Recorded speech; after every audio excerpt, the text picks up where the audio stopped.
로미오와 줄리엣. 캐플렛 집안과 몬테규 집안은 베로나에서 쌍벽을 이루는 명문가이다. 그런데 이 두 집안 사이에는 아주 깊고 오래된 원한이 있었다.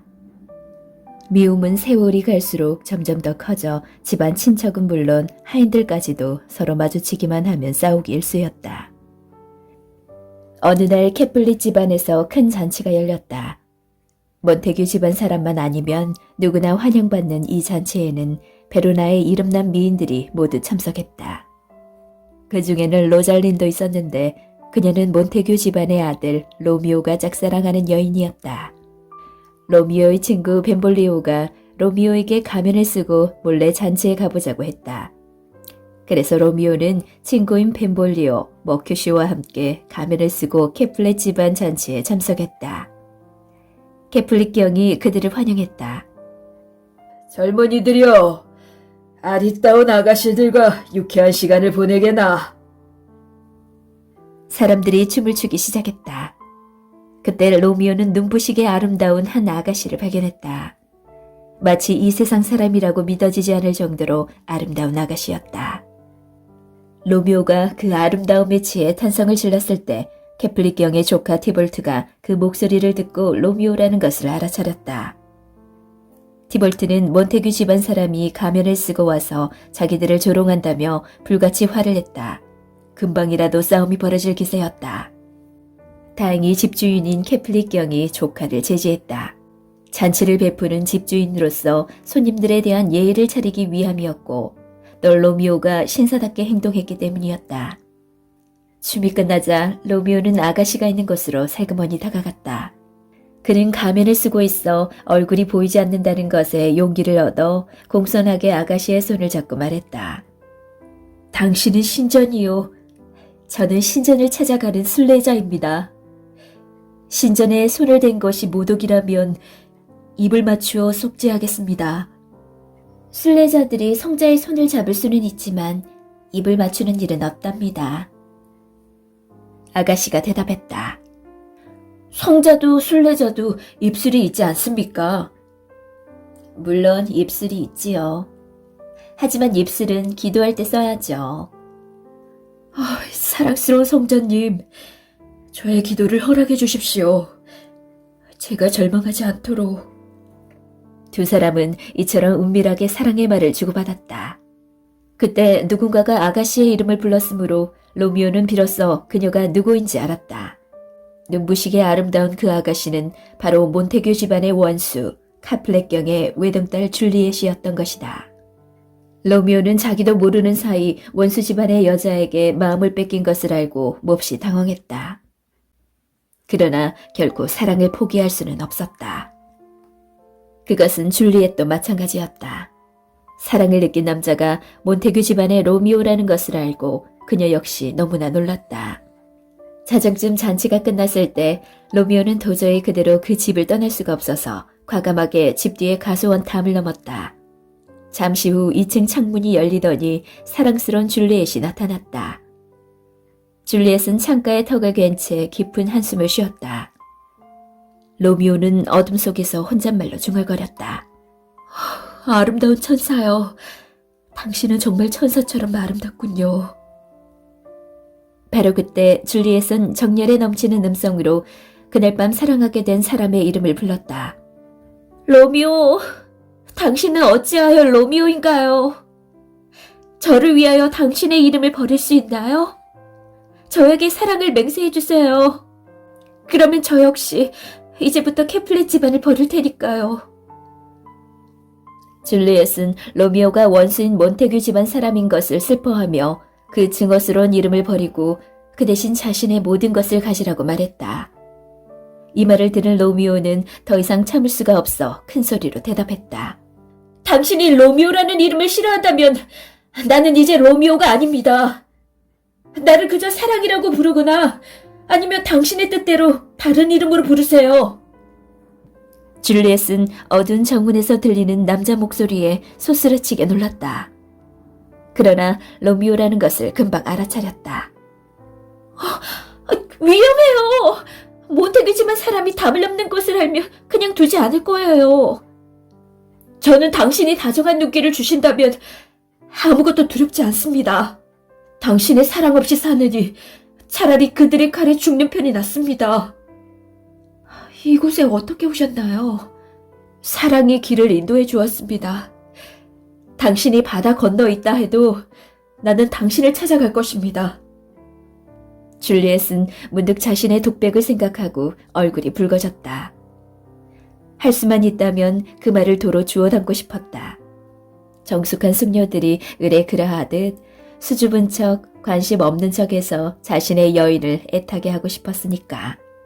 그러나 이미 줄리엣의 고백을 로미오가 듣고 말았으니 밀고 당기는 연인들의 장난은 소용이 없게 되었다.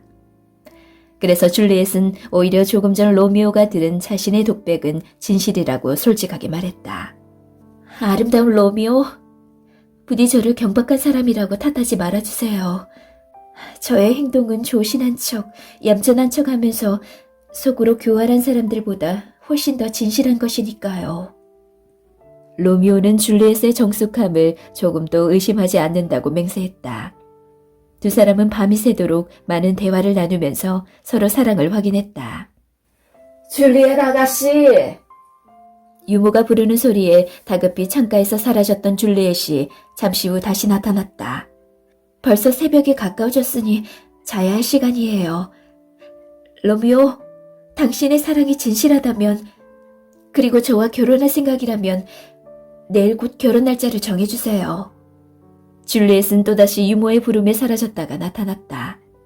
그 이후에는 모든 운명을 당신에게 맡기고 이 세상 어디라도 따라갈 거예요. 두 사람은 마치 자석처럼 떨어질 생각은 않고 그렇게 밤을 보내고 어느덧 날이 밝아오고 있었다. 로미오는 가슴이 벅차서 도저히 집으로 돌아갈 수 없어서 그 길로 수도원의 로렌스 신부를 찾아갔다. 로미오는 줄리엣에 대한 사랑을 털어놓고 그들의 결혼을 도와달라고 부탁했다. 신부님, 우리는 진실로 서로 사랑하고 있습니다. 신부는 로미오와 줄리엣이 결혼으로 맺어진다면 두 집안의 오랜 불화를 씻을 수 있지 않을까 생각했다. 신부의 승낙을 받은 로미오가 심부름꾼을 시켜 줄리엣에게 그 소식을 전했다. 줄리엣은 한달음 에 로렌스 신부에게 달려갔다. 두 사람은 마침내 신성한 결혼식을 올렸다. 신부는 두 사람의 결혼을 하늘이 축복하기를, 그리고 젊은 몬테규와 젊은 카플렛이 결합하여 두 집안의 원한이 영원히 사라지기를 기도했다. 결혼식을 마치고 집으로 돌아온 줄리엣은 밤이 되기만을 애타게 기다렸다. 로미오가 지난밤에 넘었던 과수원 담을 다시 넘기로 약속했던 것이다. 로미오의 친구 벤볼리오와 머큐쇼가 시내 광장에서 티볼트를 비롯한 캐플릿 집안 사람들과 마주쳤다. 성질 급한 티볼트는 머큐쇼가 몬테규 집안의 로미오와의 친구 사이라며 시비를 걸었고 결국 머큐쇼와 티볼트 사이에 싸움이 시작되었다. 마침 로미오가 지나가다가 그들을 마주쳤다. 화가 난 티볼트는 이번에는 로미오를 악당이라고 부르며 모욕을 주었다.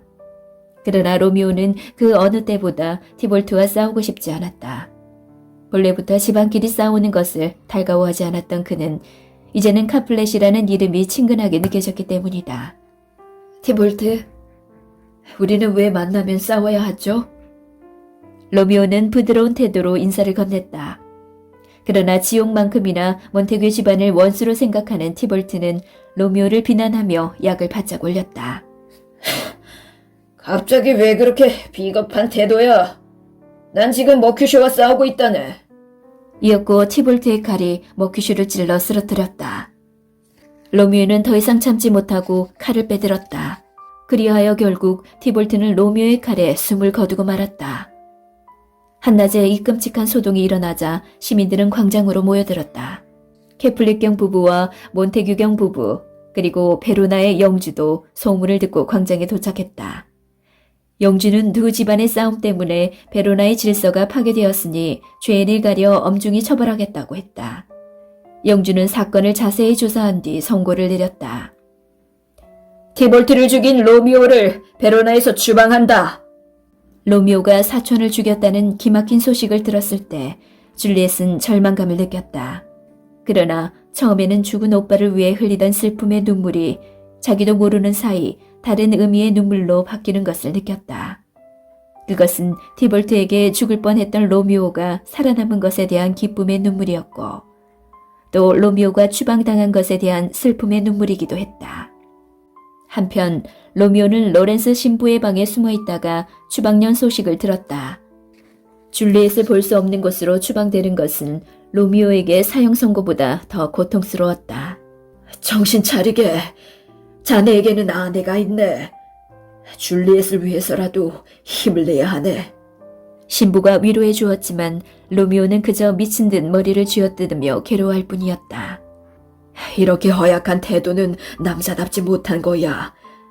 생각해보게. 티볼트의 손에 죽지 않는 것만도 행운이야. 게다가 사형 대신 추방령을 받은 것도 행운이지. 로미오가 좀 진정되자 신부가 말했다. 자네는 이 길로 줄리엣을 찾아가 작별 인사를 한 후 만투아로 가서 지내고 있게나. 적당한 기회를 보아 내가 두 사람의 결혼을 발표하겠네. 그러면 두 집안이 화해하게 될 것이고 자네는 사면될 수 있을 거야. 로미오, 지금은 슬퍼하면서 떠나지만 20배나 더 기뻐하면서 돌아올 날이 있을 걸세. 로미오는 신부의 충고를 따르기로 했다. 로미오는 전날 밤에 들어갔던 과수원 담을 넘고 창문을 통해 몰래 줄리엣의 방으로 들어갔다. 그는 사랑하는 아내와 함께 밤을 보냈다. 그것은 기쁘고 황홀한 밤이기도 했지만 한편으로 끔찍하고 슬픈 밤이기도 했다. 다가올 이별에 따른 슬픈 밤이었다. 새벽은 너무 빨리 찾아왔다. 만투하러 가면 날마다 당신에게 편지를 쓰겠어요. 로미오는 헤어지지 않으려고 몸부림치는 줄리엣에게 작별 인사를 한 후 창문을 통해 밖으로 나갔다. 그리고 만투아를 향해 떠났다. 이렇게 슬픈 이별을 한 줄리엣에게 더 큰 어려움이 닥쳐왔다. 로미오가 떠난 지 며칠이 되지 않았을 때 딸이 이미 결혼한 줄 꿈에도 모르는 줄리엣의 아버지가 사윗감을 결정했던 것이다. 페리스 백작이라는 나무랄 데 없는 귀족 청년이었다. 줄리엣이 로미오를 만나지 않았다면 마다할 이유가 없는 청년이었다. 줄리엣은 몹시 당황했다. 아버지, 저는 아직 어려요. 게다가 사촌 티볼트가 죽은 지 얼마 되지 않았잖아요. 장례식이 끝나자마자 결혼잔치를 하는 건 도리가 아니라고 생각해요. 줄리엣은 온갖 이유를 갖다 대며 결혼을 거부하려고 했었지만 소용이 없었다. 여러 말 할 것 없다. 다음 목요일에 페리스와 결혼식을 할 준비를 하거라. 아버지는 엄하게 명령했다. 케플릿경은 그 어떤 신부라도 좋아할 만한 훌륭한 신랑감을 찾아 놓았는데 자신의 행운을 거부하는 딸을 이해할 수 없었다. 줄리엣은 급히 로렌서 신부를 찾아가 의논했다. 신부님, 로미오를 배신하고 페리스와 결혼하느니 산채로 무덤에 들어가는 게 나아요. 부디 신부님이 이 결혼을 막아주세요. 신부는 잠시 생각한 후 이렇게 말했다. 줄리엣, 내 말대로 하거라. 일단 집으로 돌아가 기쁜 얼굴로 아버지의 뜻에 따르겠다고 하거라. 그리고 결혼식 전날 밤에 이 약을 마시거라. 42시간 동안 사람을 죽은 듯이 보이게 하는 약이란다. 다음날 아침 신랑이 왔을 때 너는 죽은 것처럼 보일 것이다. 그러면 장례 풍습대로 관 뚜껑을 덮지 않은 채 가족 묘지로 옮기겠지. 42시간 후에 너는 꿈에서 깨어나듯 다시 깨어날 거야. 나는 그동안 로미오에게 전가를 보내겠어. 로미오가 밤에 와서 너를 만투아로 데려가도록 말이야. 신부님, 어떤 무서움도 참을 수 있어요. 로미오에 대한 사랑으로 줄리엣은 이 무시무시한 모험을 감행하기로 했다. 그래서 신부가 주는 약병을 받아서 집으로 돌아왔다. 줄리엣이 신부가 시킨 대로 페리스 백작과 결혼하겠다고 하자 케플릿경 부부는 몹시 기뻐했다. 곧 잔치 준비로 집안이 북적거렸다. 카플릿경은 외동딸의 결혼식 날 베로나에 일찍이 없었던 성대한 잔치를 벌이고자 했다. 수요일 밤, 줄리엣은 용기를 내어 약을 마셨다. 혹시나 깨어나지 못하면 어쩌나 불안하기도 했고 또 로미오가 오기 전에 무덤에서 깨어나는 일도 끔찍했다. 죽은 케플렛 집안 사람들의 해골이 가득 차 있고 피투성이 티볼트의 시체가 썩고 있을 그 지하 무덤을 생각하니 너무나 두려웠다. 그러나 로미오에 대한 뜨거운 사랑이 용기를 주었다. 다음날 페리스가 왔을 때 온 집안이 발칵 뒤집혔다. 줄리엣이 싸늘한 시체가 되어 누워 있었던 것이다. 페리스는 비참한 심정으로 혼인하기 전에 세상을 떠난 신부를 애도했다. 더욱 절망한 것은 늙은 캐플릭경 부부였다. 유일한 기쁨과 위안이었던 외동딸을 결혼 직전에 죽음의 손에 빼앗겨 버렸으니 비통하기 이루 말할 수 없었다. 결혼식 준비는 장례식 준비가 되고 말았다. 신부의 발밑에 뿌렸던 아름다운 꽃은 신부의 주검 위에 뿌려졌고 결혼식을 주재할 신부는 장례식을 주재했다. 그런데 더 큰 문제는 로렌스 신부가 로미오에게 줄리엣의 죽음이 가짜라는 사실을 전화로 보낸 심부름꾼이 도착하기도 전에 줄리엣의 장례식 소문이 만토에 퍼진 것이었다. 줄리엣이 죽었다는 소식에 로미오는 하늘이 무너지는 것 같았다. 그는 즉시 말을 달려 베로나로 떠났다. 어서 가서 아내를 만나고 함께 죽겠다는 생각뿐이었다. 죽음을 생각하자 얼마 전에 우연히 지나쳤던 만토와의 초라한 약국, 오랫동안 굶주린 듯한 약국 주인의 얼굴이 떠올랐다. 만토에서는 독약 금지가 금지되어 있지만 가난한 약국 주인이라면 팔 거야. 로미오는 혼자 중얼거리며 약국을 찾아가 금을 줄 테니 독약을 팔라고 했다. 약국 주인은 독약을 내놓았다. 조심하세요. 일단 삼키면 20사람의 힘을 더할 만큼 강한 사람이라도 당장 목숨을 빼앗는 위험한 약입니다. 자정 무렵 베로나에 도착한 로미오는 캐플릿 집안의 가족 묘지가 있는 교회 묘지를 찾아갔다. 막 묘지의 문을 열었는데 한 남자가 외쳤다. 악당 몬테규는 그 불량한 행동을 멈추거라! 줄리엣의 무덤에 꽃을 바치려고 왔던 페리스 백작이었다. 페리스는 캐플릿 집안의 원수인 로미오가 캐플릿 사람들의 시체에 고약한 짓을 하러 왔다고 여겼다. 게다가 로미오는 베로나에서 추방한 죄인이니 붙잡을 생각이었다. 나를 그냥 내버려 두시오. 나는 당신을 해치고 싶지 않소. 로미오가 간청했으나 페리스는 코웃음을 치며 로미오를 잡으려고 했다. 두 사람은 서로 싸우다가 마침내 페리스가 쓰러져 죽었다. 등불을 들고 시체에 가까이 다가간 로미오는 그가 줄리엣과 결혼할 뻔한 페리스라는 것을 알고 죽은 청년의 손을 잡고 용서를 빌었다. 무덤 안에는 줄리엣이 더할 수 없이 아름다운 모습으로 누워 있었다. 그 옆에는 수위에 쌓인 티볼트가 누워 있었는데 로미오는 처남인 그에게도 용서를 빌었다. 마지막으로 로미오는 아내의 입술에 입을 맞추고 약국에서 산 독약을 잔에 따라 미련 없이 삼켰다.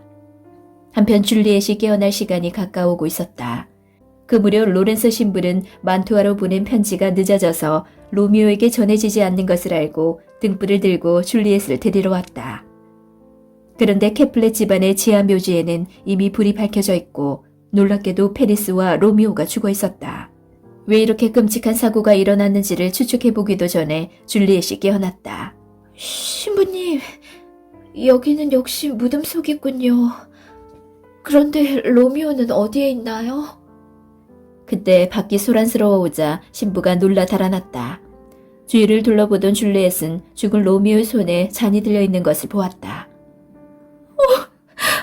내 사랑 로미오? 이렇게 가시다니요?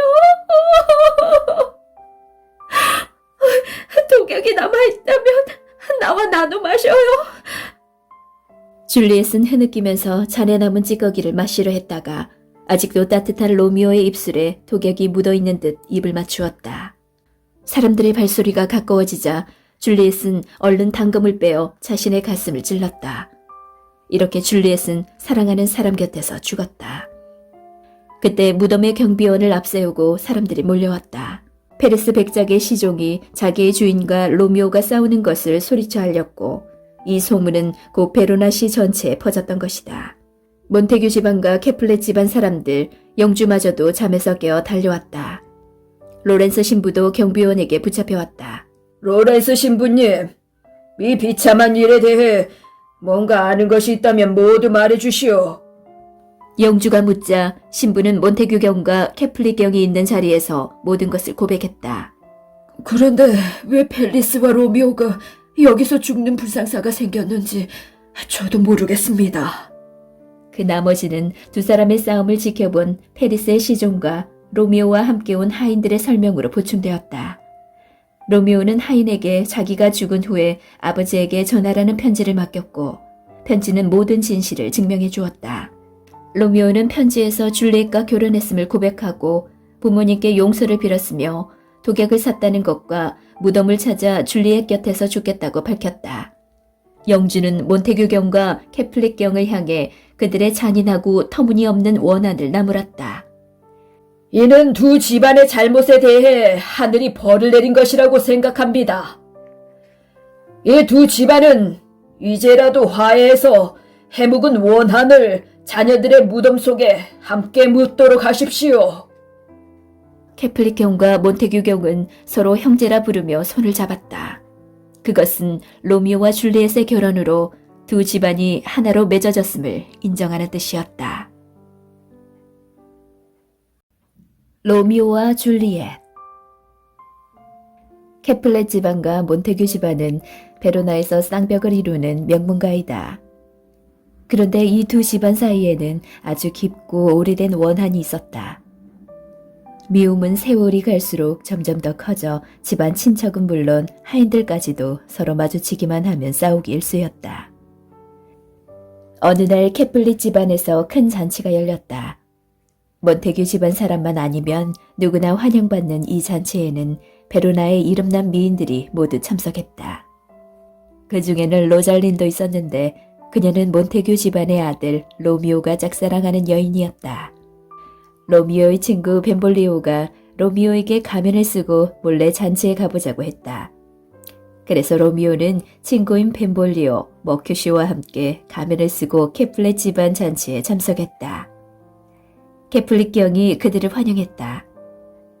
젊은이들이여, 아리따운 아가씨들과 유쾌한 시간을 보내게나. 사람들이 춤을 추기 시작했다. 그때 로미오는 눈부시게 아름다운 한 아가씨를 발견했다. 마치 이 세상 사람이라고 믿어지지 않을 정도로 아름다운 아가씨였다. 로미오가 그 아름다움에 취해 탄성을 질렀을 때 캐플릿 경의 조카 티볼트가 그 목소리를 듣고 로미오라는 것을 알아차렸다. 티볼트는 몬테규 집안 사람이 가면을 쓰고 와서 자기들을 조롱한다며 불같이 화를 냈다. 금방이라도 싸움이 벌어질 기세였다. 다행히 집주인인 캐플릿 경이 조카를 제지했다. 잔치를 베푸는 집주인으로서 손님들에 대한 예의를 차리기 위함이었고 또 로미오가 신사답게 행동했기 때문이었다. 춤이 끝나자 로미오는 아가씨가 있는 곳으로 살그머니 다가갔다. 그는 가면을 쓰고 있어 얼굴이 보이지 않는다는 것에 용기를 얻어 공손하게 아가씨의 손을 잡고 말했다. 당신은 신전이요. 저는 신전을 찾아가는 순례자입니다. 신전에 손을 댄 것이 모독이라면 입을 맞추어 속죄하겠습니다. 순례자들이 성자의 손을 잡을 수는 있지만 입을 맞추는 일은 없답니다. 아가씨가 대답했다. 성자도 순례자도 입술이 있지 않습니까? 물론 입술이 있지요. 하지만 입술은 기도할 때 써야죠. 사랑스러운 성자님, 저의 기도를 허락해 주십시오. 제가 절망하지 않도록. 두 사람은 이처럼 은밀하게 사랑의 말을 주고받았다. 그때 누군가가 아가씨의 이름을 불렀으므로 로미오는 비로소 그녀가 누구인지 알았다. 눈부시게 아름다운 그 아가씨는 바로 몬테규 집안의 원수 카플렛 경의 외동딸 줄리엣이었던 것이다. 로미오는 자기도 모르는 사이 원수 집안의 여자에게 마음을 뺏긴 것을 알고 몹시 당황했다. 그러나 결코 사랑을 포기할 수는 없었다. 그것은 줄리엣도 마찬가지였다. 사랑을 느낀 남자가 몬테규 집안의 로미오라는 것을 알고 그녀 역시 너무나 놀랐다. 자정쯤 잔치가 끝났을 때 로미오는 도저히 그대로 그 집을 떠날 수가 없어서 과감하게 집 뒤에 가소원 탐을 넘었다. 잠시 후 2층 창문이 열리더니 사랑스러운 줄리엣이 나타났다. 줄리엣은 창가에 턱을 괜 채 깊은 한숨을 쉬었다. 로미오는 어둠 속에서 혼잣말로 중얼거렸다. 아름다운 천사요. 당신은 정말 천사처럼 아름답군요. 바로 그때 줄리엣은 정열에 넘치는 음성으로 그날 밤 사랑하게 된 사람의 이름을 불렀다. 로미오, 당신은 어찌하여 로미오인가요? 저를 위하여 당신의 이름을 버릴 수 있나요? 저에게 사랑을 맹세해 주세요. 그러면 저 역시 이제부터 캐플렛 집안을 버릴 테니까요. 줄리엣은 로미오가 원수인 몬테규 집안 사람인 것을 슬퍼하며 그 증오스러운 이름을 버리고 그 대신 자신의 모든 것을 가지라고 말했다. 이 말을 들은 로미오는 더 이상 참을 수가 없어 큰 소리로 대답했다. 당신이 로미오라는 이름을 싫어한다면 나는 이제 로미오가 아닙니다. 나를 그저 사랑이라고 부르거나 아니면 당신의 뜻대로 다른 이름으로 부르세요. 줄리엣은 어두운 정문에서 들리는 남자 목소리에 소스라치게 놀랐다. 그러나 로미오라는 것을 금방 알아차렸다. 위험해요. 몬테규지만 사람이 담을 넘는 것을 알면 그냥 두지 않을 거예요. 저는 당신이 다정한 눈길을 주신다면 아무것도 두렵지 않습니다. 당신의 사랑 없이 사느니 차라리 그들의 칼에 죽는 편이 낫습니다. 이곳에 어떻게 오셨나요? 사랑의 길을 인도해 주었습니다. 당신이 바다 건너 있다 해도 나는 당신을 찾아갈 것입니다. 줄리엣은 문득 자신의 독백을 생각하고 얼굴이 붉어졌다. 할 수만 있다면 그 말을 도로 주워 담고 싶었다. 정숙한 숙녀들이 을에 그라하듯 수줍은 척, 관심 없는 척해서 자신의 여인을 애타게 하고 싶었으니까. 그러나 이미 줄리엣의 고백을 로미오가 듣고 말았으니 밀고 당기는 연인들의 장난은 소용이 없게 되었다. 그래서 줄리엣은 오히려 조금 전 로미오가 들은 자신의 독백은 진실이라고 솔직하게 말했다. 아름다운 로미오, 부디 저를 경박한 사람이라고 탓하지 말아주세요. 저의 행동은 조신한 척, 얌전한 척 하면서 속으로 교활한 사람들보다 훨씬 더 진실한 것이니까요. 로미오는 줄리엣의 정숙함을 조금도 의심하지 않는다고 맹세했다. 두 사람은 밤이 새도록 많은 대화를 나누면서 서로 사랑을 확인했다. 줄리엣 아가씨! 유모가 부르는 소리에 다급히 창가에서 사라졌던 줄리엣이 잠시 후 다시 나타났다. 벌써 새벽이 가까워졌으니 자야 할 시간이에요.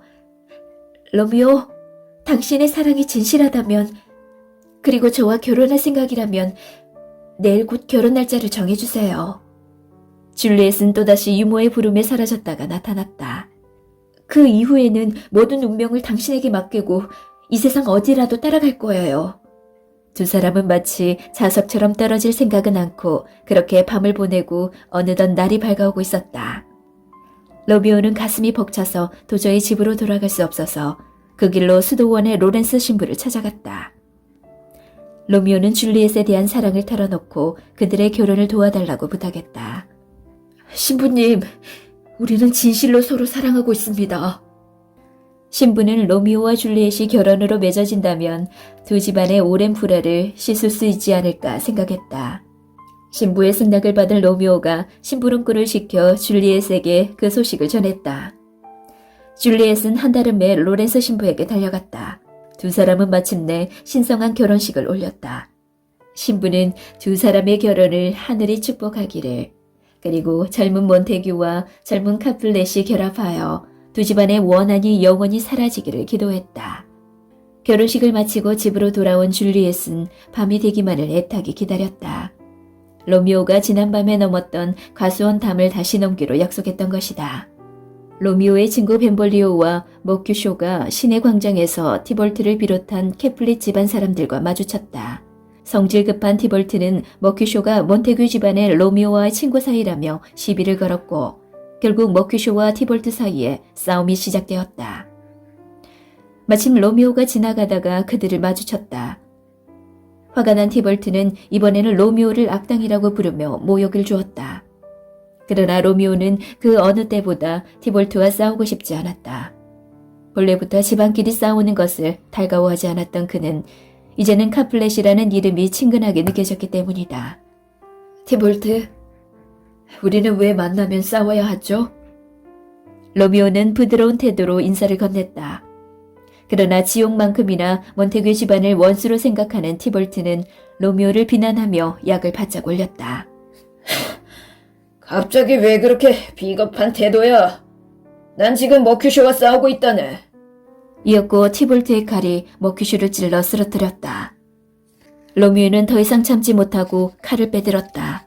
그리하여 결국 티볼트는 로미오의 칼에 숨을 거두고 말았다. 한낮에 이 끔찍한 소동이 일어나자 시민들은 광장으로 모여들었다. 케플릭경 부부와 몬테규경 부부, 그리고 베로나의 영주도 소문을 듣고 광장에 도착했다. 영주는 두 집안의 싸움 때문에 베로나의 질서가 파괴되었으니 죄인을 가려 엄중히 처벌하겠다고 했다. 영주는 사건을 자세히 조사한 뒤 선고를 내렸다. 티볼트를 죽인 로미오를 베로나에서 추방한다. 로미오가 사촌을 죽였다는 기막힌 소식을 들었을 때 줄리엣은 절망감을 느꼈다. 그러나 처음에는 죽은 오빠를 위해 흘리던 슬픔의 눈물이 자기도 모르는 사이 다른 의미의 눈물로 바뀌는 것을 느꼈다. 그것은 티볼트에게 죽을 뻔했던 로미오가 살아남은 것에 대한 기쁨의 눈물이었고 또 로미오가 추방당한 것에 대한 슬픔의 눈물이기도 했다. 한편 로미오는 로렌스 신부의 방에 숨어 있다가 추방년 소식을 들었다. 줄리엣을 볼 수 없는 곳으로 추방되는 것은 로미오에게 사형 선고보다 더 고통스러웠다. 정신 차리게. 자네에게는 아내가 있네. 줄리엣을 위해서라도 힘을 내야 하네. 신부가 위로해 주었지만 로미오는 그저 미친 듯 머리를 쥐어뜯으며 괴로워할 뿐이었다. 이렇게 허약한 태도는 남자답지 못한 거야. 생각해보게. 티볼트의 손에 죽지 않는 것만도 행운이야. 게다가 사형 대신 추방령을 받은 것도 행운이지. 로미오가 좀 진정되자 신부가 말했다. 자네는 이 길로 줄리엣을 찾아가 작별 인사를 한 후 만투아로 가서 지내고 있게나. 적당한 기회를 보아 내가 두 사람의 결혼을 발표하겠네. 그러면 두 집안이 화해하게 될 것이고 자네는 사면될 수 있을 거야. 로미오, 지금은 슬퍼하면서 떠나지만 20배나 더 기뻐하면서 돌아올 날이 있을 걸세. 로미오는 신부의 충고를 따르기로 했다. 로미오는 전날 밤에 들어갔던 과수원 담을 넘고 창문을 통해 몰래 줄리엣의 방으로 들어갔다. 그는 사랑하는 아내와 함께 밤을 보냈다. 그것은 기쁘고 황홀한 밤이기도 했지만 한편으로 끔찍하고 슬픈 밤이기도 했다. 다가올 이별에 따른 슬픈 밤이었다. 새벽은 너무 빨리 찾아왔다. 만투하러 가면 날마다 당신에게 편지를 쓰겠어요. 로미오는 헤어지지 않으려고 몸부림치는 줄리엣에게 작별 인사를 한 후 창문을 통해 밖으로 나갔다. 그리고 만투아를 향해 떠났다. 이렇게 슬픈 이별을 한 줄리엣에게 더 큰 어려움이 닥쳐왔다. 로미오가 떠난 지 며칠이 되지 않았을 때 딸이 이미 결혼한 줄 꿈에도 모르는 줄리엣의 아버지가 사윗감을 결정했던 것이다. 페리스 백작이라는 나무랄 데 없는 귀족 청년이었다. 줄리엣이 로미오를 만나지 않았다면 마다할 이유가 없는 청년이었다. 줄리엣은 몹시 당황했다. 아버지, 저는 아직 어려요. 게다가 사촌 티볼트가 죽은 지 얼마 되지 않았잖아요. 장례식이 끝나자마자 결혼잔치를 하는 건 도리가 아니라고 생각해요. 줄리엣은 온갖 이유를 갖다 대며 결혼을 거부하려고 했었지만 소용이 없었다. 여러 말 할 것 없다. 다음 목요일에 페리스와 결혼식을 할 준비를 하거라. 아버지는 엄하게 명령했다. 케플릭경은 그 어떤 신부라도 좋아할 만한 훌륭한 신랑감을 찾아 놓았는데 자신의 행운을 거부하는 딸을 이해할 수 없었다. 줄리엣은 급히 로렌서 신부를 찾아가 의논했다. 신부님, 로미오를 배신하고 페리스와 결혼하느니 산채로 무덤에 들어가는 게 나아요. 부디 신부님이 이 결혼을 막아주세요. 신부는 잠시 생각한 후 이렇게 말했다. 줄리엣, 내 말대로 하거라. 일단 집으로 돌아가 기쁜 얼굴로 아버지의 뜻에 따르겠다고 하거라. 그리고 결혼식 전날 밤에 이 약을 마시거라. 42시간 동안 사람을 죽은 듯이 보이게 하는 약이란다. 다음날 아침 신랑이 왔을 때 너는 죽은 것처럼 보일 것이다. 그러면 장례 풍습대로 관뚜껑을 덮지 않은 채 가족 묘지로 옮기겠지. 42시간 후에 너는 꿈에서 깨어나듯 다시 깨어날 거야. 나는 그동안 로미오에게 정가를 보내겠어. 로미오가 밤에 와서 너를 만투아로 데려가도록 말이야. 신부님, 어떤 무서움도 참을 수 있어요. 로미오에 대한 사랑으로 줄리엣은 이 무시무시한 모험을 감행하기로 했다. 그래서 신부가 주는 약병을 받아서 집으로 돌아왔다.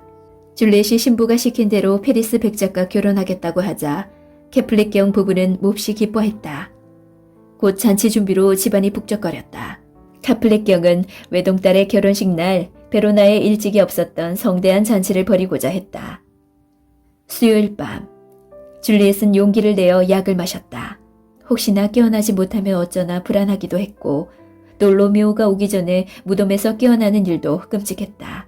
죽은 캐플렛 집안 사람들의 해골이 가득 차 있고 피투성이 티볼트의 시체가 썩고 있을 그 지하 무덤을 생각하니 너무나 두려웠다.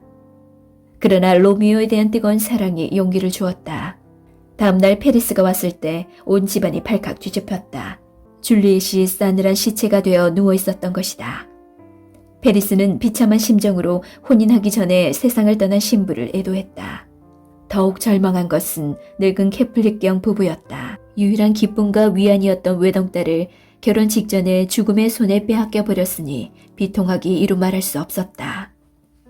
결혼식 준비는 장례식 준비가 되고 말았다. 신부의 발밑에 뿌렸던 아름다운 꽃은 신부의 주검 위에 뿌려졌고 결혼식을 주재할 신부는 장례식을 주재했다. 그런데 더 큰 문제는 로렌스 신부가 로미오에게 줄리엣의 죽음이 가짜라는 사실을 전하러 보낸 심부름꾼이 도착하기도 전에 줄리엣의 장례식 소문이 만토에 퍼진 것이었다. 줄리엣이 죽었다는 소식에 로미오는 하늘이 무너지는 것 같았다. 그는 즉시 말을 달려 베로나로 떠났다. 어서 가서 아내를 만나고 함께 죽겠다는 생각뿐이었다. 죽음을 생각하자 얼마 전에 우연히 지나쳤던 만토와의 초라한 약국, 오랫동안 굶주린 듯한 약국 주인의 얼굴이 떠올랐다. 만투에서는 독약 금지가 금지되어 있지만 가난한 약국 주인이라면 팔 거야. 로미오는 혼자 중얼거리며 약국을 찾아가 금을 줄 테니 독약을 팔라고 했다. 약국 주인은 독약을 내놓았다. 조심하세요. 일단 삼키면 20사람의 힘을 더할 만큼 강한 사람이라도 당장 목숨을 빼앗는 위험한 약입니다. 자정 무렵 베로나에 도착한 로미오는 캐플릿 집안의 가족 묘지가 있는 교회 묘지를 찾아갔다. 막 묘지의 문을 열었는데 한 남자가 외쳤다. 악당 몬테규는 그 불량한 행동을 멈추거라! 줄리엣의 무덤에 꽃을 바치려고 왔던 페리스 백작이었다. 페리스는 캐플릿 집안의 원수인 로미오가 캐플릿 사람들의 시체에 고약한 짓을 하러 왔다고 여겼다. 게다가 로미오는 베로나에서 추방한 죄인이니 붙잡을 생각이었다. 나를 그냥 내버려 두시오. 나는 당신을 해치고 싶지 않소. 로미오가 간청했으나 페리스는 코웃음을 치며 로미오를 잡으려고 했다. 두 사람은 서로 싸우다가 마침내 페리스가 쓰러져 죽었다. 등불을 들고 시체에 가까이 다가간 로미오는 그가 줄리엣과 결혼할 뻔한 페리스라는 것을 알고 죽은 청년의 손을 잡고 용서를 빌었다. 무덤 안에는 줄리엣이 더할 수 없이 아름다운 모습으로 누워 있었다. 그 옆에는 수위에 쌓인 티볼트가 누워 있었는데 로미오는 처남인 그에게도 용서를 빌었다. 마지막으로 로미오는 아내의 입술에 입을 맞추고 약국에서 산 독약을 잔에 따라 미련 없이 삼켰다. 한편 줄리엣이 깨어날 시간이 가까워오고 있었다. 그 무렵 로렌서 신부는 만투아로 보낸 편지가 늦어져서 로미오에게 전해지지 않는 것을 알고 등불을 들고 줄리엣을 데리러 왔다. 그런데 캐플렛 집안의 지하 묘지에는 이미 불이 밝혀져 있고 놀랍게도 페리스와 로미오가 죽어 있었다. 왜 이렇게 끔찍한 사고가 일어났는지를 추측해보기도 전에 줄리엣이 깨어났다. 신부님, 여기는 역시 무덤 속이군요. 그런데 로미오는 어디에 있나요? 그때 밖이 소란스러워오자 신부가 놀라 달아났다. 주위를 둘러보던 줄리엣은 죽은 로미오의 손에 잔이 들려있는 것을 보았다. 내 사랑 로미오? 이렇게 가시다니요? 독약이 남아있다면 나와 나눠 마셔요. 줄리엣은 흐느끼면서 잔에 남은 찌꺼기를 마시려 했다가 아직도 따뜻한 로미오의 입술에 독약이 묻어있는 듯 입을 맞추었다. 사람들의 발소리가 가까워지자 줄리엣은 얼른 당금을 빼어 자신의 가슴을 찔렀다. 이렇게 줄리엣은 사랑하는 사람 곁에서 죽었다. 그때 무덤의 경비원을 앞세우고 사람들이 몰려왔다. 페레스 백작의 시종이 자기의 주인과 로미오가 싸우는 것을 소리쳐 알렸고 이 소문은 곧 베로나시 전체에 퍼졌던 것이다. 몬테규 집안과 캐플렛 집안 사람들, 영주마저도 잠에서 깨어 달려왔다. 로렌스 신부도 경비원에게 붙잡혀왔다. 로렌스 신부님, 이 비참한 일에 대해 뭔가 아는 것이 있다면 모두 말해주시오. 영주가 묻자 신부는 몬테규 경과 캐플릿 경이 있는 자리에서 모든 것을 고백했다. 그런데 왜 펠리스와 로미오가 여기서 죽는 불상사가 생겼는지 저도 모르겠습니다. 그 나머지는 두 사람의 싸움을 지켜본 페리스의 시종과 로미오와 함께 온 하인들의 설명으로 보충되었다. 로미오는 하인에게 자기가 죽은 후에 아버지에게 전하라는 편지를 맡겼고 편지는 모든 진실을 증명해 주었다. 로미오는 편지에서 줄리엣과 결혼했음을 고백하고 부모님께 용서를 빌었으며 독약을 샀다는 것과 무덤을 찾아 줄리엣 곁에서 죽겠다고 밝혔다. 영주는 몬테규 경과 캐플릿 경을 향해 그들의 잔인하고 터무니없는 원한을 나무랐다. 이는 두 집안의 잘못에 대해 하늘이 벌을 내린 것이라고 생각합니다. 이 두 집안은 이제라도 화해해서 해묵은 원한을 자녀들의 무덤 속에 함께 묻도록 하십시오. 캐플릿 경과 몬테규 경은 서로 형제라 부르며 손을 잡았다. 그것은 로미오와 줄리엣의 결혼으로 두 집안이 하나로 맺어졌음을 인정하는 뜻이었다.